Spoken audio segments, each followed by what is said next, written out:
From the Newstalk ZB newsroom, this is Newsfix. In this update, a 7.6 magnitude earthquake's inflicted damage to roads, buildings and other infrastructure on Japan's west coast.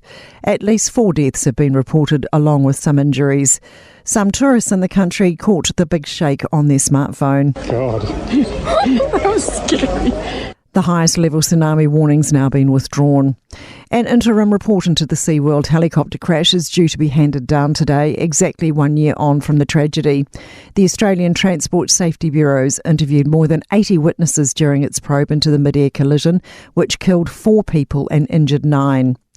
4 people were killed and 3 others badly injured when the rotors of one SeaWorld helicopter that had just taken off collided with a helicopter coming into land. 4 New Zealanders survived the crash after their helicopter landed on a sandbank. A competitive edge for our dairy exports going into China. All dairy exports can now enter China duty-free, with the last remaining tariff, safeguard duties on milk powder, now lifted. Trade and Agricultural Minister Todd McClay says it means more money in the pockets of our dairy exporters.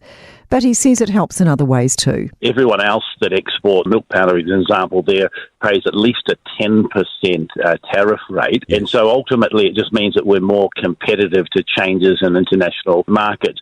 State Highway 25 near Coromandel has reopened following a fatal crash. 1 person died after a car hit a power pole and crashed into the water near Russack Road south of Kirita around 3:30 this morning. Police are asking witnesses, anyone driving prior to the crash or anyone with dash camera footage, to come forward and assist.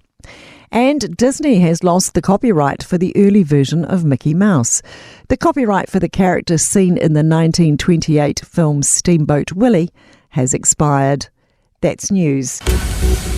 In sport, Cricket South Africa's decision to prioritise their local T20 league over a test tour to New Zealand next month is having international repercussions. Last night's rained-off Big Bash League match between the Heat and the Sixers on Sky Sport brought a discussion on the matter. Sixers captain Moses Henriques is concerned about a shift in influence. I'm a little bit worried about the power and the money that's coming out of Asia. If, the boards don't come together and make sure that it stays a really international and equitable game. A second-half scoring blitz has seen leaders Liverpool emerge with a 4-2 Premier League football win over Newcastle at Anfield. The score was 0-0 at half-time. The Reds are now on 45 points, 3 clear of Aston Villa through 20 of the 38 games. That's sport. I'm Sandy Hodge. For more news, listen to Newstalk ZB live on iHeartRadio.